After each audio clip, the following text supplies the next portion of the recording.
अस्सलाम वालेकुम। पस पर्दा हक़ाइक़ सनसनीखेज़ इंकशाफात प्रोग्राम बेनकाब में हूँ आपके साथ सैफान खान। आज सेनेट की स्टैंडिंग कमेटी में भी चर्चा हुआ डॉलर में उतार चढ़ाव का। स्टैंडिंग कमेटी का अहवाल आपके सामने रखते चले। आज की कार्रवाई में सेनेट की स्टैंडिंग कमेटी में जो इजलास हुआ, इसमें डॉलर के महंगा बेचे जाने पर तबादला ख्याल भी हुआ। 8 बैंकों ने सेनेट कायमा कमेटी में इजाफी कीमत पर डॉलर बेचने से मुतालिक अपना मौक़िफ़ पेश किया, जबकि डिप्टी गवर्नर स्टेट बैंक ने भी सेनेट कायमा कमेटी में अपना मौक़िफ़ पेश किया। स्टेट बैंक की जानिब से मामले की तहकीकात हो रही है, ये स्टेट बैंक ने कहा, और banking regulator state bank of Pakistan है। तहकीकात मुकम्मल होने और एक्शन के बारे में इत्तला दे दी जाएगी।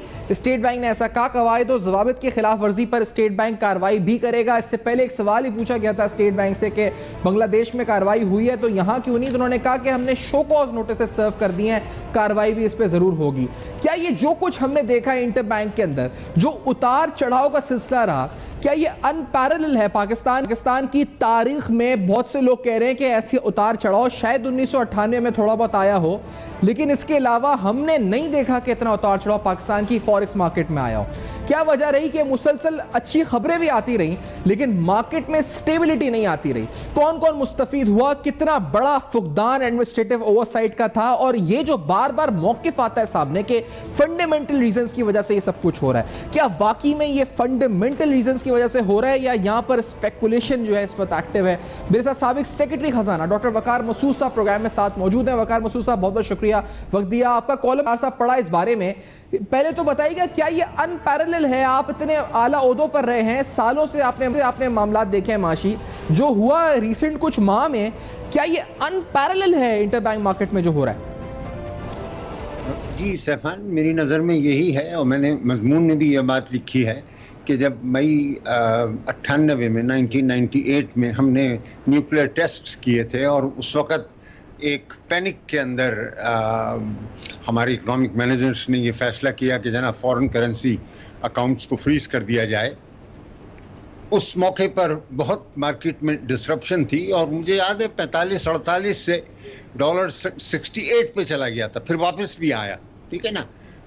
उसको फिर वापस भी लाए गए, लेकिन तो यानी आप उसका ख्याल कर लीजिए कि उसमें कितनी तब्दीली हुई थी। और अभी ये जब से मेरे ख्याल में 184 था जिस दिन नई हुकूमत आई है, और 184 से 16 और फिर अब 40-56 रुपए डॉलर महंगा हुआ है। और कोई उसकी वजह नहीं है कि ये क्यों हुआ है, मैं नहीं समझ सकता। मैंने मजमून में ये भी लिखा है कि फंडामेंटल्स, देखिए इससे बड़ा फंडामेंटल क्या होगा कि IMF ने अभी आपके सामने जब आपको 7वीं 8वीं ट्रांच रिलीज़ की है, रिव्यू मुकम्मल किया है, तो उस मौके पे उन्होंने बैलेंस ऑफ पेमेंट की जो प्रोजेक्शंस की हैं वो उनका मैंने इख्तिसार से जायज़ा लिया है, और वो तो कह रहा है कि जनाब साल में $6 बिलियन के रिजर्व्स बढ़ेंगे। तो हमारा कोई फाइनेंसिंग गैप है नहीं, अपनी ज़रूरत के मुताबिक जो फाइनेंसिंग चाहिए वो आपको मैसर होगी। तो मतलब इस सब के बावजूद ये मार्केट में बेचैनी किस बात की है? यानी आप देखिए सैफान साहब, आप भी इसका मुशाहिदा कर सकते हैं कि कोई गोश्त की दुकान, कोई मतलब सब्जी की दुकान, वहाँ पर भी कीमतों का ये नहीं होता कि भाई चले चले जा रही हैं ऊपर, हैं। एक दिन होता कि चले भाई 1-8 रुपया जो है वो हो गया, लेकिन आप तो ये कोई रुकने का जो है सिलसिला ही नहीं है। तो इसकी मेरी नजर में कोई वजह नहीं। आप जो कह रहे हैं IMF ने जो प्रोजेक्शंस किए हैं $6 अरब का, उसमें हमारे रिजर्व पड़ रहे हैं, लेकिन ये सैलाब से पहले की प्रोजेक्शंस हैं। अब हुकूमत कह रही है या बहुत से तजज़ियाकार कह रहे हैं कि सैलाब और $30 के नुकसानात ने सेंटिमेंट को वीक कर दिया और शायद वो प्रोजेक्शंस चेंज हो जाएं। क्या इस वजह से तो नहीं हो रहा है, अगर फंडामेंटली अगर समझने की कोशिश करें तो? बिल्कुल ठीक है, इसको यूं समझ लें कि देखिए ये जो भी कुछ हुआ है इससे माशी सरगर्मियां कम होंगी, तो इससे हमारी ओवरऑल डिमांड कम होगी, और ये हमारी इस वक्त बहुत ज़रूरत है। अगर आपकी डिमांड कम होती है, आप इंपोर्ट्स कम करते हैं, तो वो बैलेंस ऑफ पेमेंट तो और बेहतर हो जाएगा, ठीक है ना। हमें जो है कोई ज़्यादा हमने इसमें यानी कि बावजूद है कि उन्होंने $4 बिलियन की एक्सपोर्ट्स बढ़ने का रखा है, और मैंने उसमें कहा कि नहीं ये ज्यादा लग रही है, इतनी नहीं है, लेकिन इंपोर्ट सिर्फ $3.3 बिलियन से कम हो रही हैं, जो मैं समझता हूं बहुत ज्यादा होनी चाहिए उससे। और वहां से आपको फिर ये देखिए, ऑयल की कीमत गिर रही है, स्टील की कीमत गिर रही है, एडिबल ऑयल की कीमत गिर रही है, आप देख लें जनाब, शुगर की कीमत गिर रही है, गंदम की कीमत गिर रही है इंटरनेशनली। ये तमाम हमारी अहम तरीन अशिया हैं जिनको हम दरामद करते हैं, और हमारी इंपोर्ट बिल जो है हमारा, उसमें इनका बड़ा हिस्सा है। तो इनकी जब कदर कम हो रही है, इनकी प्राइस कम हो रही है, तो उससे भी हमारी इंपोर्ट्स कम होंगी। तो ये सैलाब तो इस लिहाज से हमारे लिए एक अच्छी खबर है डिमांड को कम करने के हवाले से। नहीं तो फिर स्टेट बैंक भी ये कह रहा है वकास साहब, डॉक्टर इनायत हुसैन साहब का आपने भी हवाला दिया, वो तो कह रहे हैं कि फंडामेंटल रीजन है। इसका मतलब स्टेट बैंक भी इसको रीड नहीं कर पा रहा या फिर मिसकैलकुलेट कर रहा है? क्या State Bank as a regulator, उसका जो फंक्शन है वो तो अलग बात, लेकिन वो इसको फंडामेंटल रीजन समझ रहे हैं इस तमाम गिरावट को, ये गलत है ना इसका मतलब ये मौकिफ? इससे मैंने इत्तेफाक नहीं किया इस बात से जी। और हो सकता है कि जिनको वो फंडामेंटल्स कह रहे हों वो और कोई बातें हो। मैं तो समझता हूँ फंडामेंटल्स यही हैं जो मैंने आपके सामने रखे हैं कि इंपोर्ट एक्सपोर्ट्स क्या होंगी, और आपके पास आपके आपका कैपिटल अकाउंट जो है और करंट अकाउंट, उसमें क्या डेफिसिट रहेगा, ये चीज़ें उनमें मैं नहीं समझता कि किसी किस्म की कोई ऐसी गड़बड़ है जो लोगों को ये दे। देखिए सेंटिमेंट की बात, यकीनन यानी कि सेंटिमेंट की बात मतलब लोग ये समझे कि भाई सैलाब के पस मंज़र में सरगर्मियाँ कम होंगी तो लिहाजा हम भी जो है सरमायाकारी अभी फैसले नहीं करते, इनको मौखर कर देते, ये बात तो ठीक है। और मैं कह रहा हूँ अगर आप इसको सैफान इसको शामिल भी कर लें इस बात को कि जो लोगों के जज्बात हैं वो इस वक्त किसी हद तक वो हल्के हैं और कोई उनमें जो है जज्बा नहीं है, लेकिन सर मतलब इस सब के बावजूद मुझे बताएं तो सही, मैंने आपको बताया कि इतना बड़ा वाकया हुआ था जो फॉरेन करेंसी अकाउंट्स को फ्रीज करने का था, ऐसी कोई चीज़ हुई है? ये चले चला जा रहा है, कोई बताने वाला नहीं है कि जनाब ये क्या होगा। और आप सब सुन रहे हैं, लोग कह रहे हैं कि जी सारी करेंसी जो है वो अफगानिस्तान स्मगल हो रही है और वहाँ से पता नहीं और कहाँ जा रही है। तो यानी अगर मैं तो कह रहा हूँ एडमिनिस्ट्रेटिव इश्यूज़ के अंदर और मामलात के अंदर लॉ एंड ऑर्डर भी है, जो हमारी लॉ एंड ऑर्डर की एजेंसीज हैं उनका भी किरदार है, कस्टम्स का भी किरदार है, और बड़ा किरदार खुद रेगुलेटर का है। रेगुलेटर ने ये बड़ी ज़बरदस्त बात बताई है कि उन्होंने ये बैंकों का, अच्छा ज़रा एक और मैं सैफान बड़ी अहम बात आपको बताऊं, यानी कभी आपने नहीं सुना था कि बैंक्स जो हैं वो इस खेल के अंदर उनका कोई किरदार है। ये पहली मर्तबा हुआ है कि बैंकों ने जो राइटर्स के ऊपर कीमतें आ रही हैं उससे हटकर दूसरी कीमतें चार्ज की हैं।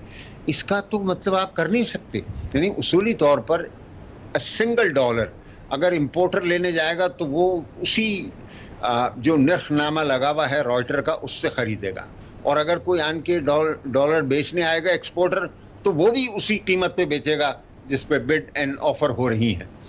तो ये कैसे हो सकता है? यानी कि ये सारा का सारा वकास साहब, बल्कि 10-10 रुपए, मैं इंपोर्टर्स को जानता हूं, बता रहे 10-10 रुपए का फर्क था। कल तरीन साहब ने भी कायमा कमेटी में बताया कि 10 रुपए का फर्क आया है उसमें, जो रेट था उसे 10 रुपए ऊपर बेचा बैंकर्स ने। जी बिल्कुल बिल्कुल सही है, बिल्कुल सही है, क्योंकि लोगों ने कहा है कि जी ये जो आप कह रहे हैं कि 240 पे, ये मैं आपको जुलाई की बात बता रहा हूँ कि 240 पे क्लोजिंग हुई है, ये तो कह रहे हैं सरकारी नंबर है, हमें मालूम है जिस पे असल लेन देन हुआ है, और वो 53-55 नहीं 253 255 ये बातें जो हैं ये कामरान साहब ने अपने प्रोग्राम में की हैं। तो उस वक्त भी मुझे थोड़ा सा मैं कह रहा था कि भाई ये शायद अफवाहों का सिलसिला है, लेकिन अब तो मालूम हो गया कि 8 बैंक जो हैं उन्होंने ये काम किया है और उनको शोकाज नोटिस इशू हुआ है। तो मुझे बताएं, बैंक ने अगर काम किए तो फिर आप खुद फाइनेंस सेक्रेटरी रहे हैं, फाइनेंस मिनिस्ट्री क्या कर रही थी? यानी स्टेट बैंक तो चले रेगुलेटर उस पर आते हैं, बतौर फाइनेंस सेक्रेटरी फाइनेंस मिनिस्टर क्या उनको उनके इल्म में नहीं होगा ये सब के इंपोर्टर्स को जो रेट मिल रहा है क्रेडिट कार्ड के लिए अलग रेट है? हमने तो यहाँ सुना है कि 3 रेट चल रहे थे, एक जो रोटर्स का रेट था, एक जो क्रेडिट कार्ड का रेट था, और एक जो था वो इंपोर्टर्स को रेट दिया जा रहा था जो ज़्यादा था। फिर ओपन मार्केट में भी 2 या 3 रेट चल रहे थे। तो आप खुद फाइनेंस सेक्रेटरी रहे हैं, क्या लायल रह सकती है फाइनेंस मिनिस्ट्री? उसके ऐसा हो सकता है कि उसके इल्म में ना हो कि क्या चल रहा है और इतने महीनों से चल रहा है?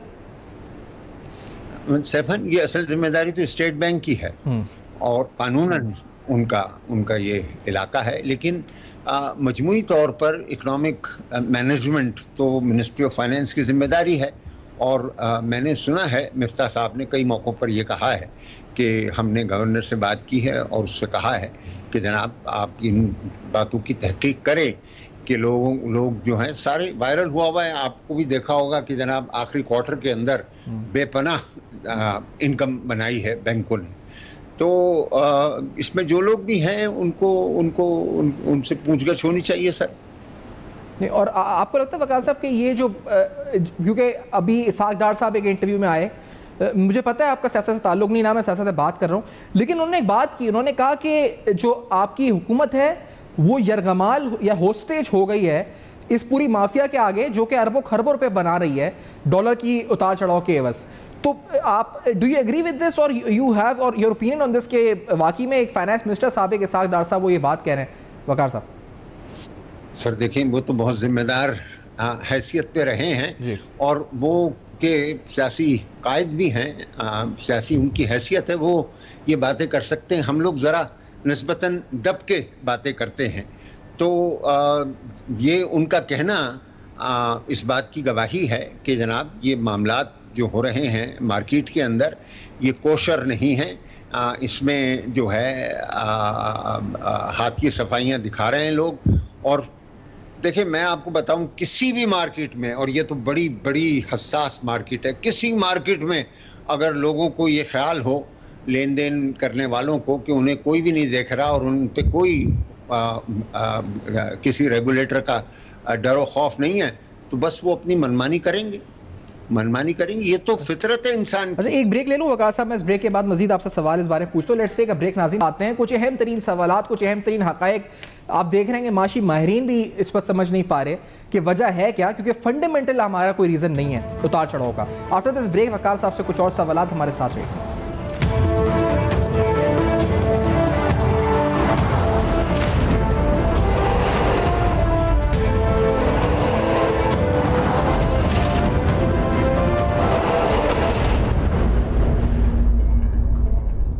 जो आपने अभी बात रखी है कि जहां उन्हें एहसास हो कि मार्केट जो है उसमें गड़बड़ हो रही है, तो वो सबको बुला लेते थे।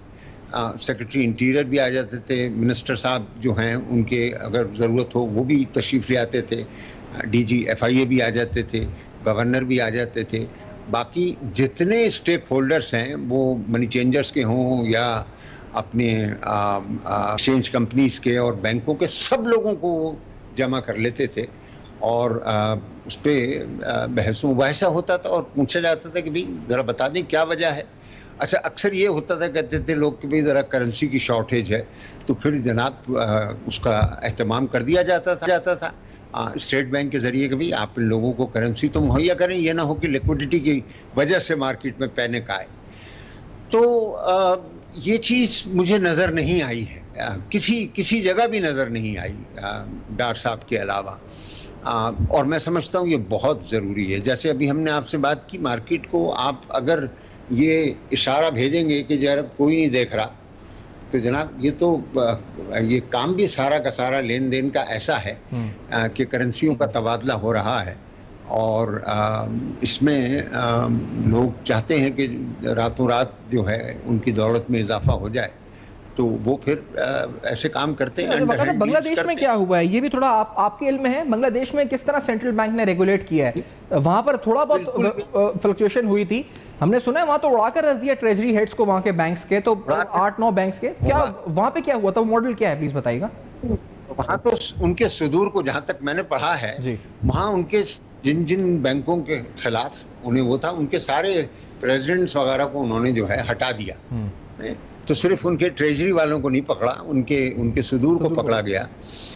हाँ, सर देखिए, मैं फिर आपसे कहूँगा सर, ये ऐसा मामला है, इसके अंदर अगर किसी ने कोई खेल खेला है तो बहुत सख्ती के साथ आपने उससे निपटना है। और मतलब ऐसी सज़ा देनी है कि लोग उसके बाद तसव्वुर भी ना करें ये काम। अब देखें, एक खबर लगी, डॉन के अंदर लगी, किसी से मैंने उसकी सफाई नहीं सुनी, कि खुद बैंक्स जो हैं एक्सचेंज कंपनी से पैसे खरीद रहे हैं। मैं तो जहाँ तक जानता हूँ, बैंक्स तो सिर्फ और सिर्फ अपने कस्टमर्स के साथ, जिनके साथ लेन देन है इंपोर्ट एक्सपोर्ट का, सिर्फ उसके साथ जो है वो करते हैं, और ना इंटर बैंक मार्केट में वो जाएं और मतलब ऑफ इंटर बैंक जाकर खरीदें। ये तो मैंने सुना ही नहीं। तो वो कह रहे थे कि क्रेडिट कार्ड जो है $1-8 मिलियन जाता था हफ्ते में, अब $12-12 मिलियन जा रहे हैं क्रेडिट कार्ड की पेमेंट्स। तो जनाब, अगर इस तरीके के लीकेजेस हैं आपके पास, तो इन दिनों में तो आप इनको देखें, आप हर चीज रोके हुए हैं। जैसे आप सुने, आपने भी सुना होगा, वो कह रहे जी मेरा तो माल पड़ा हुआ है और छोड़ा नहीं जा रहा। अभी एक और फैसला हुआ है माल छोड़ने का। एक तरफ ये है, दूसरी तरफ मतलब आपके बैंक्स जो हैं वो अपनी क्रेडिट कार्ड की अदायगियां करने के लिए जो है, अगर मनी चेंजर माफ कीजिएगा एक्सचेंज कंपनी से पैसे ले रहे हैं, तो ये तो बहुत बड़ा बिगाड़ है मार्केट के अंदर। ऐसे तो नहीं चलेगा।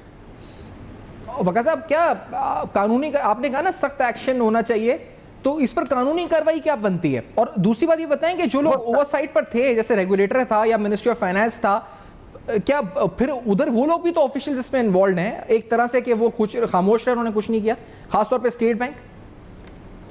हाँ सर, असल बात तो स्टेट बैंक की है। स्टेट बैंक अपनी कार्रवाई कर रहा है, और मैं आपको बताऊं, स्टेट बैंक जो है उसकी पकड़ बहुत सख्त हो सकती है, बहुत सख्त हो सकती है, और उसके पास पेनल्टी लगाने की भी बड़ी, उसके पास दूररस और पायदार इख्तियारात हैं, और वो सारे पैसे भी जो है बहक़ सरकार, क्योंकि पेनल्टी तो सरकार को जाती है एक तरह से, तो वो उसमें भी जो है वो आ जाएंगे।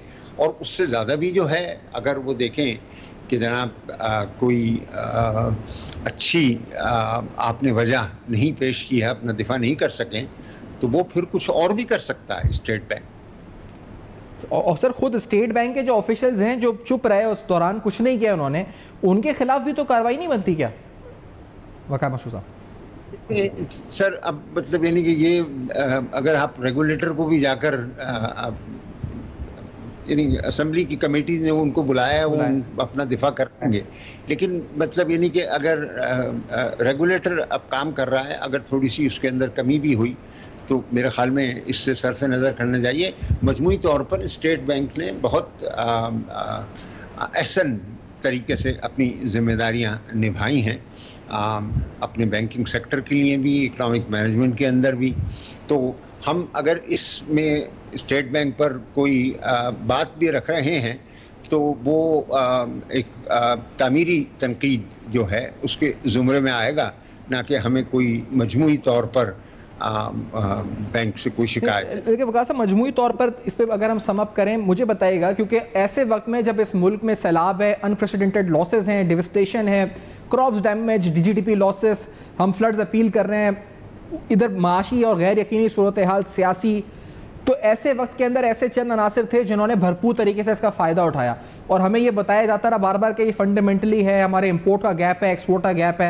आप जिस तरह बता रहे हैं कि हमारी तो फाइनेंसिंग नीड्स ही पूरी हुई हुई हैं, तो कितना बड़ा ये मोरली भी कितना गलत था जिन लोगों ने काम किया ये वका मसूद साहब, ऐसे वक्त में नुकसान पहुंचाया मुल्क को।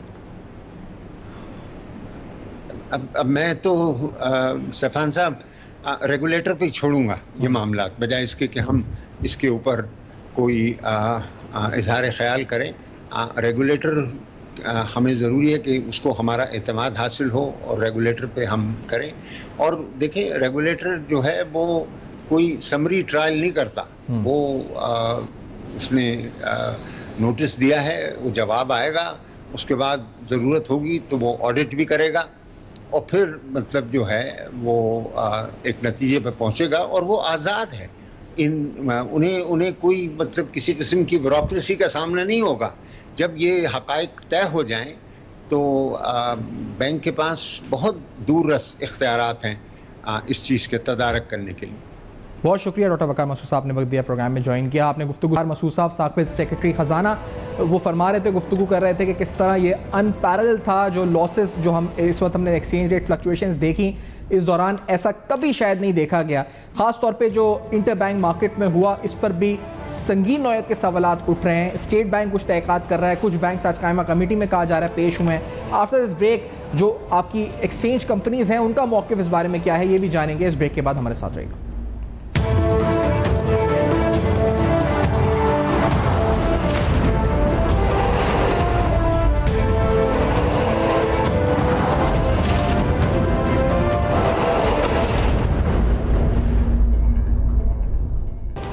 Welcome back. आप देख रहे हैं बेनकाब, और आज बेनकाब में तफसीलन कुछ अहम तरीन सवालात आज सेनेट की स्टैंडिंग कमेटी के अंदर भी फाइनेंस पे बात हुई, जिक्र हुआ जो इंटर बैंक के अंदर ओवरचार्ज किया गया डॉलर इसके ऊपर, और साथ साथ जो उतार चढ़ाव हुआ है जो हमने देखा है अनपैरेलल है। अभी साबिक सेक्रेटरी फाइनेंस वकार मसूद साहब गुफ्तगू फरमा रहे थे, वो कहते हैं अनपैरेलल है। 1998 में जब अकाउंट फ्रीज हुए थे शायद उससे ज़्यादा हमने वॉलेटाइल मार्केट अब देखी है, वाइल्ड फ्लक्चुएशंस थी मार्केट के अंदर, और वो कहते हैं एडमिनिस्ट्रेटिव ओवरसाइट इसमें बिल्कुल नज़र नहीं आई।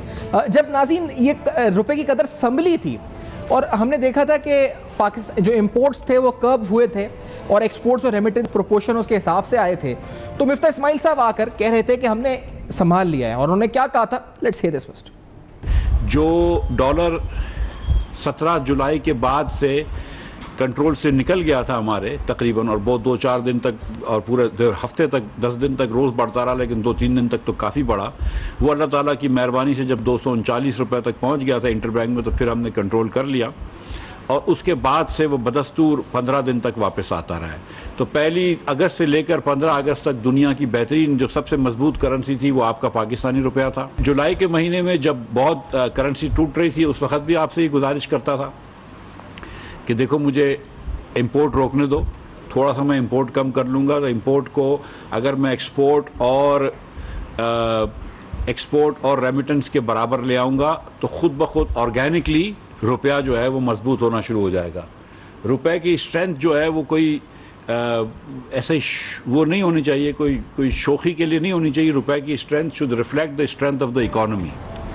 मलिक बोस्तान साहब हमारे साथ प्रोग्राम में मौजूद हैं। मलिक बोस्तान साहब, ये आखिरकार माजरा हुआ क्या, और फिर जो बैंक्स को शो कॉज नोटिस हुआ है, इंटर बैंक के अंदर मामला चल क्या रहे थे, आप क्या समझते हैं, क्या इंटर बैंक बेसिकली जिम्मेदार था जिस तरह से फ्लक्चुएशंस हुई हैं मार्केट में इसका? मलिक बोस्तान साहब जी बिल्कुल, इंटर बैंक जिम्मेदार था, और मैं समझता हूँ स्टेट बैंक ने अच्छा किया शोकाज नोटिस दिए ताकि उनको भी पता चले। वो क्योंकि डॉलर खरीद रहे थे, फर्ज किया 10-10 रुपये मार्जिन से, 15-15 मार्जिन से उन्होंने बाइंग सेलिंग की है, तो ये बहुत बड़ा मार्जिन था जिससे पैनिक आया।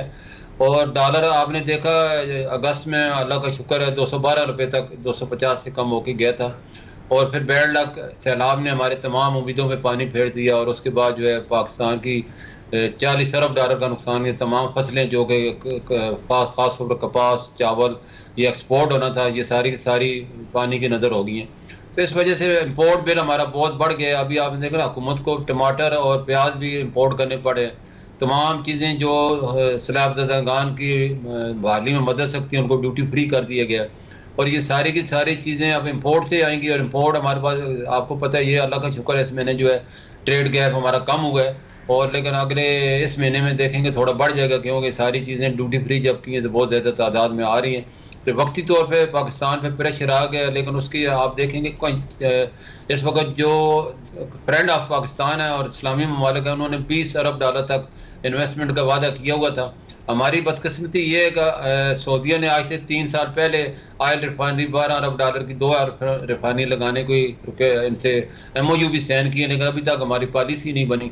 अभी UAE ने कहा कि हम 1 अरब डॉलर पाकिस्तान में स्टॉक में और बाकी चीज़ों में 5 अरब डॉलर इन्वेस्टमेंट करना चाहते हैं। इस तरह कतर करना चाहता है, सऊदीया करना चाहता है, लेकिन उनकी एक डिमांड है कि आप जो है पहले ये लाभ बनाएं, जब भी हम इन्वेस्टमेंट जो भी चीज़ें हम खरीदेंगे उसमें बाद में कोई भी आपकी कोर्ट या कोई भी सुबह ये नहीं नोटिस जारी नहीं कर सकता या ये नहीं कह सकता कि ये गलत एग्रीमेंट हुआ है। दुनिया हमसे डरी हुई है। पहले जो रेकोडेक का मनसूबा था, इसी तरह रेंटल पावर का था, आपको का था, जितने भी मनसूबे थे वो कोर्टों में गए, उसके बाद उल्टा हमें उसकी चट्टी देनी पड़ी, हमें उल्टा नुकसान उन्हें कोर्ट से बाद सेटल करना पड़ा।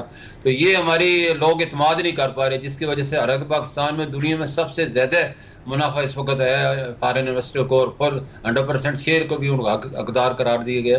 तो ये हमें अपने आप को मनवाने के लिए अपनी जो भी हुकूमत है, चाहे किसी की भी हो, लेकिन आने वाली हुकूमत उसके खोल के केस न खोल के बैठ जाए, और जिसकी वजह से लोग साहब ये बताएं कि ये जो जिस तरह आप कह रहे हैं कि आइंदा आने वाले दिनों में कुछ खबरें हैं जो इन्फ्लोज आएंगे, उसके बाद आपको लगता है कि मार्केट मजीद मुस्तहकम होगी, इंशाल्लाह होगी, लेकिन जो ये हुआ, क्या ऐसे हुआ इससे पहले कि इंटरबैंक के अंदर इस तरह ओवरचार्ज किया जा रहा हो, डॉलर को इंपोर्टर्स को महंगा बेचा जा रहा हो, ऑफिशियल रिटर्स का रेट कुछ और हो?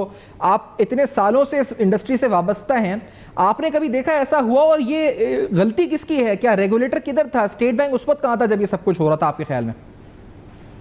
देखो, स्टेट बैंक ने कहते हैं ना, वो उस वक्त ये उनको किसी को भी उम्मीद नहीं थी कि इतना बड़ा मार्जिन से बाइंग सेलिंग और एलसीआं खोली जाएंगी, और ये खिलाफ तवक्को हुआ है। कभी तो पाकिस्तान की तारीख में, जैसे आप डॉक्टर मसूद साहब फरमा रहे थे कि 98 में भी ऐसा नहीं हुआ, वाकई ऐसा नहीं हुआ।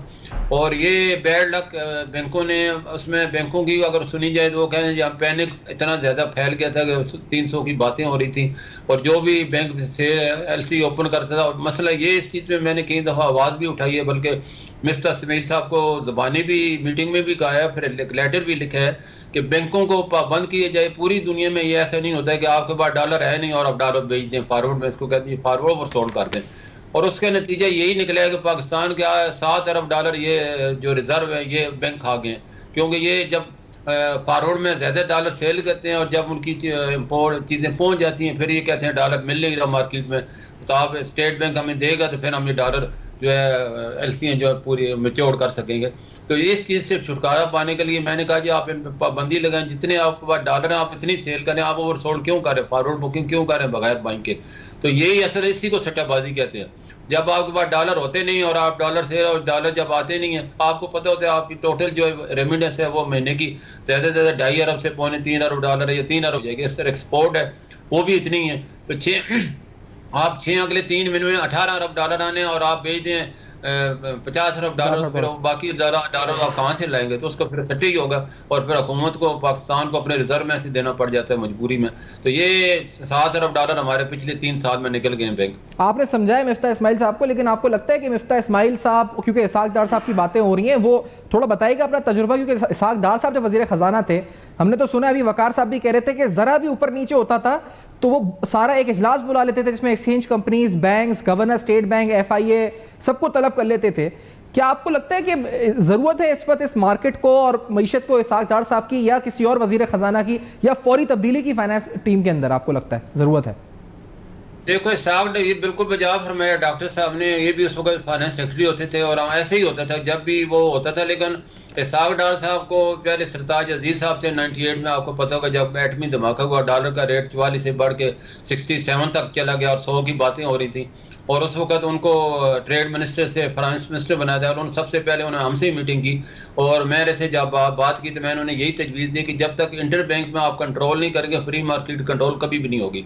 आप 44 से आप 66 पे ले आए हैं मार्केट को, तो जितना जितना आप डिवेल्यू करेंगे, हमारे पाकिस्तान की ये नफ्सियात है कि जो जो रेट बढ़ते हैं इतनी होल्डिंग बढ़ जाती है, लोग खरीदें, सेल करने के बजाय खरीदना शुरू कर देते हैं, और जो ही आप डॉलर गिराएंगे आप देखेंगे लोग बेचना शुरू कर दे, और खरीदने वाले एलसीआं कम। वही हुआ, उन्होंने जब कैप लगा दिया 54 में, तो उसके बाद डॉलर जो है जो 66 से कम हो गए, और एक वक्त 50 रुपए में डॉलर खरीदने को कोई तैयार नहीं था।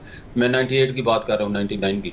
तो उस वक्त तमाम एक्सपोर्टर गए वज़ीर-ए-आज़म साहब के पास, जी बराए मेहरबानी करके 54 में इसको लॉक करें वरना हमारी एक्सपोर्ट ऑर्डर नहीं मिलेंगे।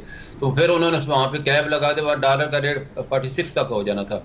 अभी भी यही होना था। आपने पिछले दिनों देखा, ये चीज़ हमने दोहराई सी। मैंने मिफ्ता इस्माइल साहब से मिला, मैंने कहा आप अगर इंटर बैंक में 1 रुपया गिराएंगे, हम मार्केट में 2 रुपया गिराएंगे। इस स्ट्रेटेजी के तहत आपने देखा डॉलर 200 से 50 से कम होके 212 में तो इंटर बैंक में का, और प्री मार्केट में 195 में डॉलर को खरीदने वाला नहीं था, लोग डॉलर हाथों में लेके घूम रहे थे। और उसके बाद जो है बैड लक, सैलाब के बाद ये सारी चीज़ें हुई, तो सारे की ये किराए पे पानी फिर गया। लेकिन अल्लाह का शुक्र आने वाले दिनों में मैं यही पूछ रहा हूँ आपसे कि अब आपको क्या लगता है, प्रोजेक्ट क्या कर रहे हैं आप? क्योंकि आज हमने देखा है फेड ने भी इंटरेस्ट रेट्स बढ़ाए हैं यूएस में, तो एक तो वो भी कहा जा रहा है कि शायद मजीद उससे आए कुछ गिरावट, लेकिन मजमूई तौर पर क्या नजर आता है आपको? करेंसी किन लेवल्स पे नजर आती है in the near term, in the near medium term? Malik साहब देखो जी, अमेरिका को सब फॉलो कर रहे हैं। आपने देखा अमेरिका ने जो है लगातार 0.75 बिप जो है वो बढ़ा रहा है, और आगे भी उसने यही पेशन गोई है कि 4.25 तक वो ले जाएगा। और इंग्लैंड, यूरोप, तमाम दुनिया की जितनी भी कंट्री हैं वो अपना इंटरेस्ट रेट बढ़ा रहे हैं और इकानमी को, क्योंकि इन्फ्लेशन को कम करने के लिए। और उससे ये अगर जब किसी भी लोकल करेंसी की जब आप इंटरेस्ट रेट बढ़ाते हैं तो लोग उसमें इन्वेस्टमेंट ज़्यादा करते हैं। तो लगता है कि पाकिस्तान में आने वाले दिनों में अपना इंटरेस्ट रेट बढ़ाएगा। एक तो ये, दूसरे ये कि जो मैं बार बार बात कर रहा हूँ, फॉरेन इन्वेस्टमेंट जब तक नहीं आएगी, डायरेक्ट इन्वेस्टमेंट नहीं आएगी, पाकिस्तान फिलहाल इस क्राइसिस से नहीं निकल सकता।